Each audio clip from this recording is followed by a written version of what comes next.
Waalaikumsalam warahmatullahi wabarakatuh. Kita lanjutkan ke istifal ya. Sifat istifal, lawan atau kebalikan dari istilah. Istifal menurut bahasa itu artinya al-inkhifat. Al-inkhifat.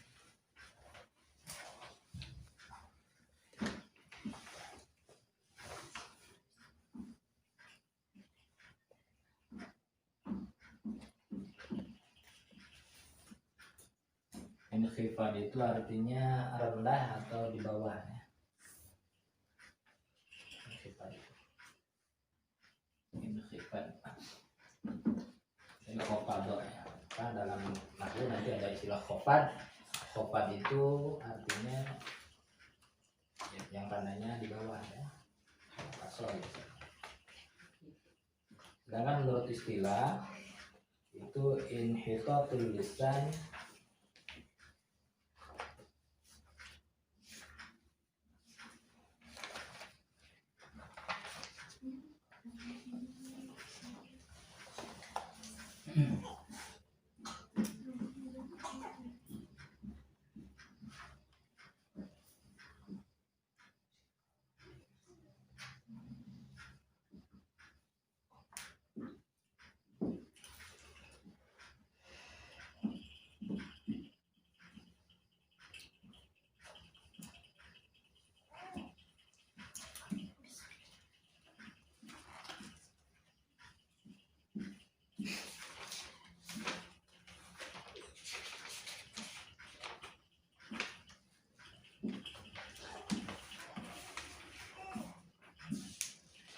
inhitatul lisan inda khurujil harfi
inhitatul lisan inda khurujil harfi anil hanatul a'la ila qa'il fam.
Ini yang paling penting bukan hafal ya, tapi paham saja. Nah, inhitot itu dari hatta ya, itu inhit, jatuh kayaknya ya, turun. Jadi terhampar itu menurunkan. Nah, selama inhitot itu jatuh. Ini lidah, inilah ke atas. Jadi maka kenapa bahasa inhitot? Inhitot itu jatuh. Jatuh kan bukan jatuh di sini pasnya terhampar ya. Jadi enggak diangkat tapi dihamparkan. Lidahnya terhampar. Terhampar dari mana? Dari langit-langit atas ya. Terhampar dari langit-langit atas.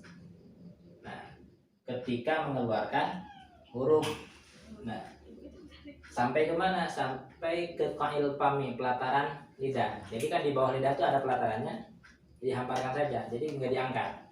Ketika mengucapkan huruf-huruf yang tersifati istifal, maka lidahnya tidak diangkat. Yang kemarin istilah ada 7, yaitu khusla, daud, tin, qil. Ya. Nah, sekarang sisanya 25 diambil 29 ya. 29 diambil 7. Jadi berapa? 22 ya. Ini hurufnya ada 22 ya.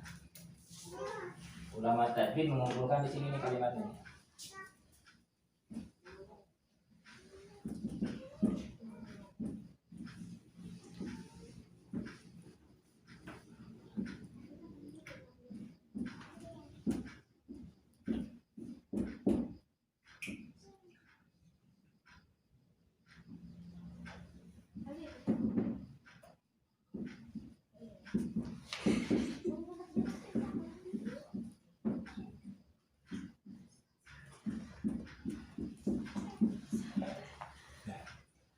Ke 22 hurufnya. Tabatan jumai jawidun huruf fi'in salsafah. Yujawidu harfahu ya, enggak pakai huruf. Yujawidu harfahu.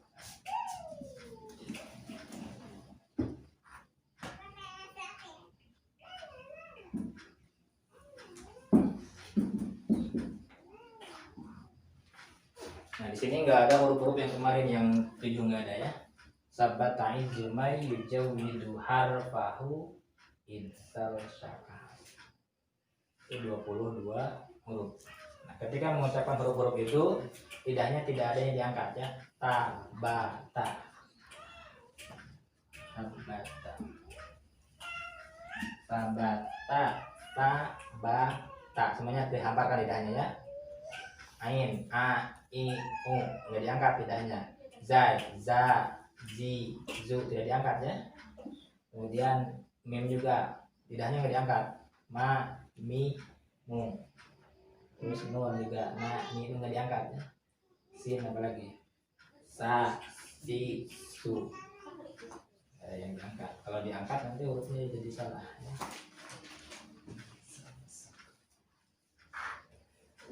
Itu aja ada 22 gitu.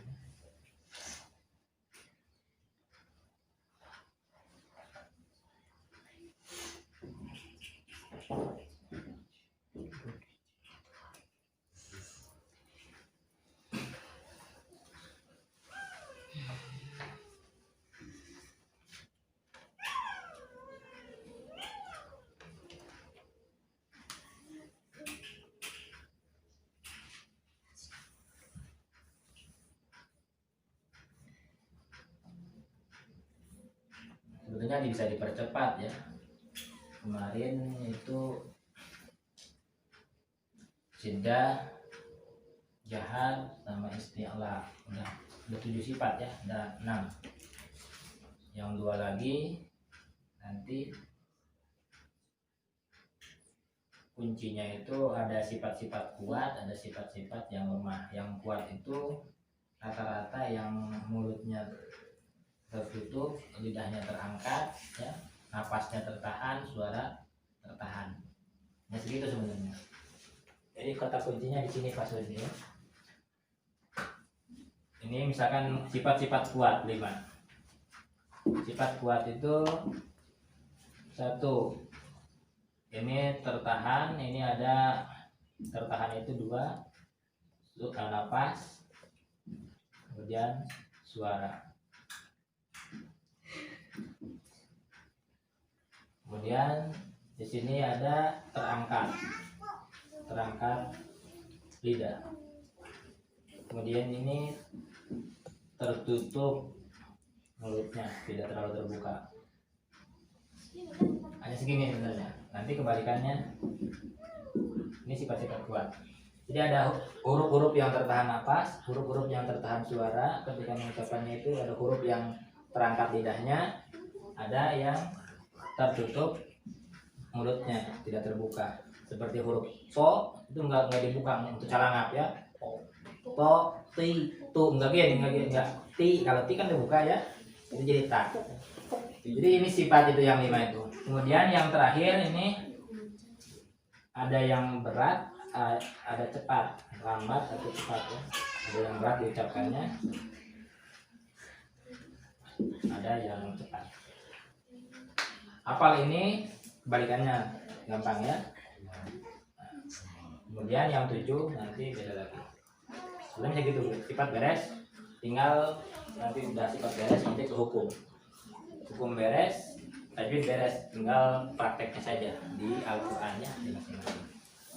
Ya, ada pertanyaan?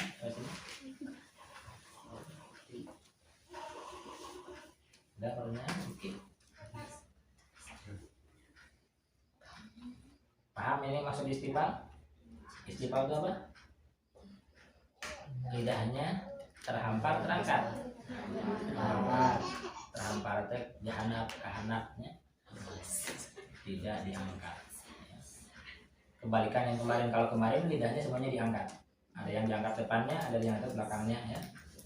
Yang kemarin itu short, god, rin, yang kemarin itu diangkat semua lidahnya. Harus diingat walaupun kasroh yang kemarin itu diangkat. Kalau ini mau domah, mau kasroh, mau patah ini nggak diangkat. Lidahnya tetap di bawahnya.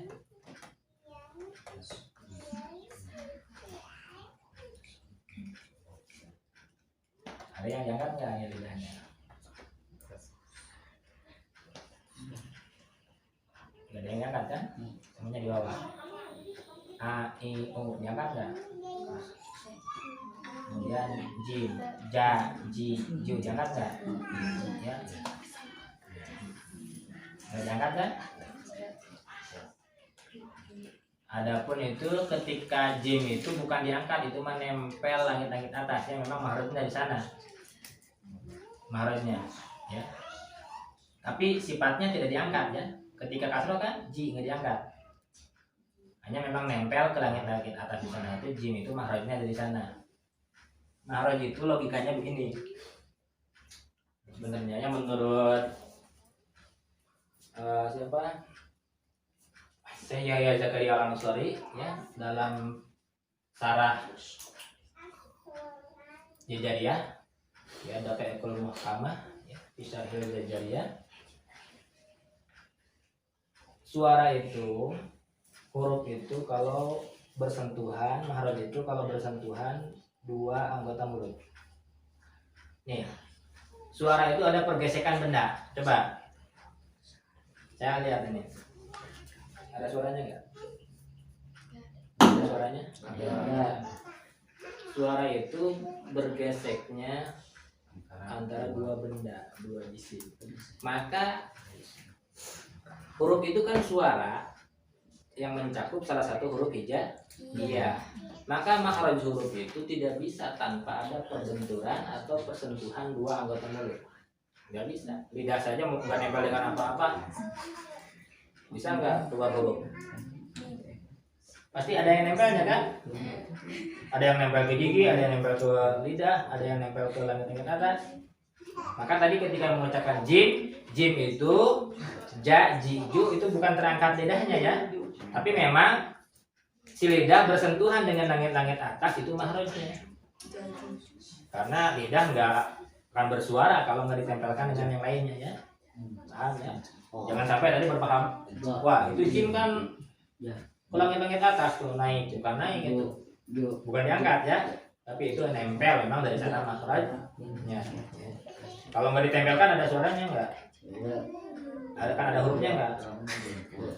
Nggak ada ya. Karena huruf itu suara. Suara itu kalau ada perbenturan dua benda berisi. Dalam ilmu fisika, bunyi itu apa? Nanti daya gesek itu ada berhubungan dengan bunyi. Bunyi itu ada merambat. Rambatan bunyi itu kecepatannya ada kan?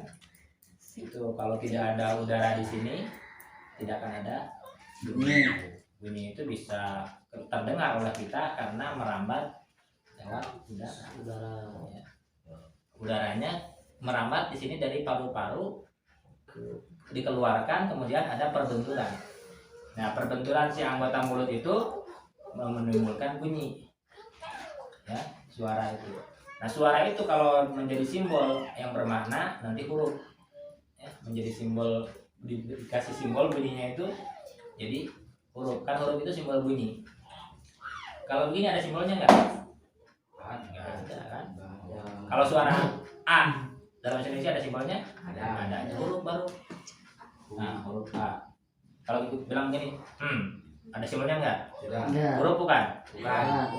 Walaupun kedengaran suara, tapi tidak ada simbolnya, bukan huruf. Huruf itu simbol bunyi. Kalau bunyi udah ada simbolnya disebut huruf. Suara ayam nggak ada simbolnya, huruf bukan? Bukan. Ada simbolnya nggak suara ayam? Kalau suara manusia ada yang simbolnya ya. Itu hebatnya manusia itu punya bahasa. Bahasa itu ya tadi punya bunyi, punya suara. Kalau malaikat, kalau binatang itu enggak punya bahasa. Kalau kebayang ya, kalau hewan punya bahasa, induknya itu pasti bercerita dulu, makanya begini-begini. Karena punya bahasa, kan bahasa itu fungsinya untuk menyatakan sesuatu, mengumpulkan sesuatu. Perasaan sesuatu itu bahasa fungsinya. Nah, segitu aja, terima kasih. Assalamualaikum warahmatullahi wabarakatuh. Waalaikumsalam